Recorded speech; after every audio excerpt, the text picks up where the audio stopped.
Welcome to the President's Diary, a weekly program where we highlight the work of His Excellency, Dr. President Irfaan Ali.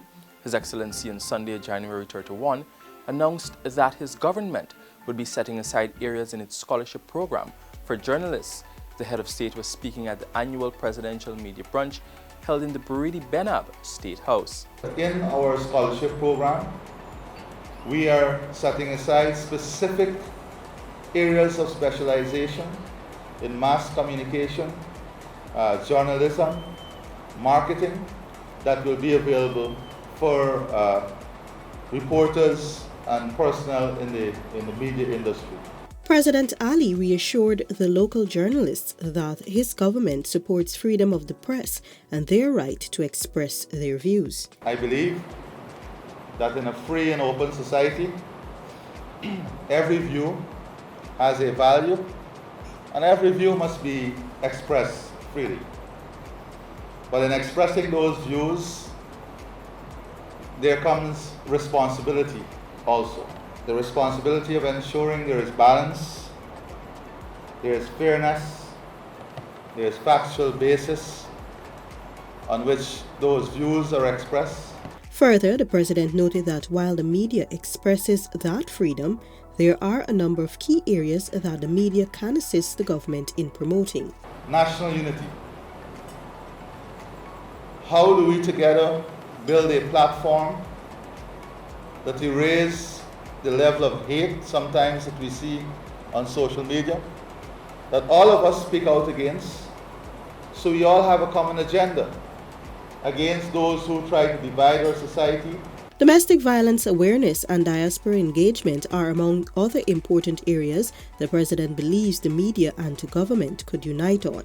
President Ali, speaking on Monday, February 1 on the virtual program Globespan, said only as a collective unit can Guyana progress to reap the benefits within its reach as a people. He said there is no other option than for Guyanese to come together and uplift each other while pulling down the barriers created by racism.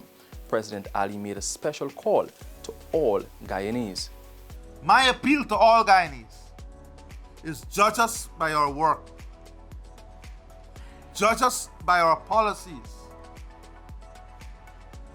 This government is willing and ready to work with every single section of our Guyanese society. It is the only way we can uplift Guyana. It is the only way we can bring real and lasting changes and transformation in our country. The president noted that the race problem in Guyana is multidimensional and systemic and needs to be addressed at all levels. He expressed his government's willingness to put the right systems in place to create a united Guyana. The president said every Guyanese has an individual role to play in ending racism. But it is the set of values and guiding principles that cement us as a people. So the issue of race is a responsibility for every Guyanese. It's a responsibility for every leader. It's a responsibility for every commentator. We have a responsibility to end this. President Ali also reiterated his government's position that consultation and inclusivity remain vital to the electoral and constitutional reform process. We have committed to ensuring that we look at constitutional reform. Electoral reform is key on the agenda, and all of this is aimed at a better country, a stronger democracy, and a more functional democracy.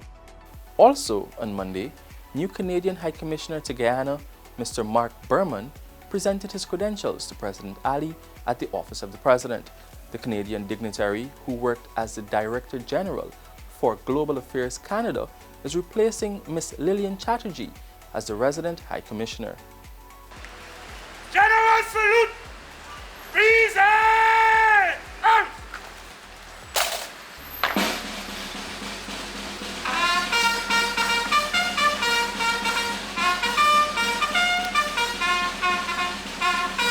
And I would reiterate the commitments that Canada has made to Guyana President Ali accepted the letter of credence and reiterated his appreciation for Canada's unwavering stance in support of Guyana's democracy, our borders, and our overall development. The president told the new envoy that the countries share respect for democracy, human rights, the rule of law, the promotion of sustainable development, and each other's territorial integrity, which makes them strong allies. On behalf of the government and people of the Cooperative Republic of Guyana, I express our gratitude for Canada's continued support for the peaceful resolution of the border controversy between Guyana and Venezuela that is now before the International Court of Justice. Guyana values the many contributions made by Canada over the years to our country's economic and social development. He added that Guyana and Canada are poised to forge an enduring partnership for the mutual benefit of both countries. His Excellency on Wednesday, February 3, reaffirmed his government's support for the private sector as the leading implementer of growth and development. The head of state made these remarks during his address at the sod turning ceremony for the West Central Mall, which will be located in Lenora, Region 3. But we are completely supportive of the investment by the private sector. We are supportive of the private sector becoming the leading the leading implementer of growth and development, whilst the government provides that facilitation role. And this is the role of government, to create a facilitating role so that wealth can be created. The $5 million project is expected to be completed in 2 years. The president noted that such investment is in keeping with the massive development projects earmarked for the region. Region 3 has a growing population. Not only do we have a growing population, but we will have massive expansion of housing in this region. As a result of that, facilities like these become critical for the service of the region and the service of communities. The president also used the forum to encourage the private sector to aggressively seek out opportunities and to form consortiums to go after large-scale investments. Meanwhile, speaking on the sidelines of Wednesday's event, the head of state extended his gratitude to the international community for adding their voices in a very strong manner against the detainment of the Guyanese fishermen and vessels which were released by Venezuela. CARICOM issued a statement, the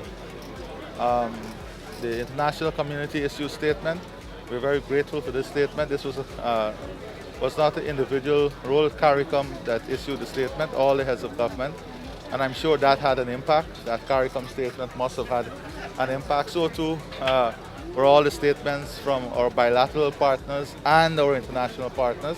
President Ali said he is looking forward to Venezuela acting responsibly and not interfering with fishermen or anyone conducting business within Guyana's exclusive economic zone, EEZ, which will continue to facilitate economic activities.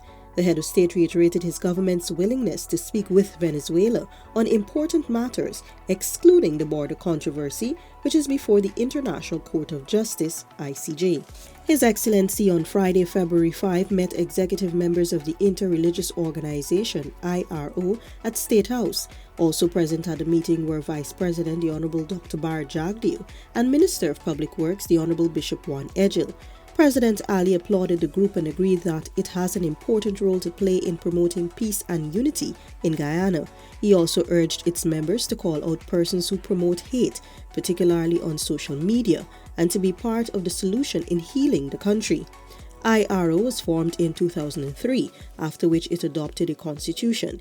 In 2004, the organization was officially launched with the objective of promoting interreligious tolerance.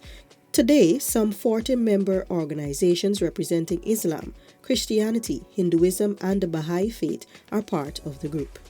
This has been the President's Diary, where we took a look at His Excellency Dr. President Irfaan Ali's week of activities.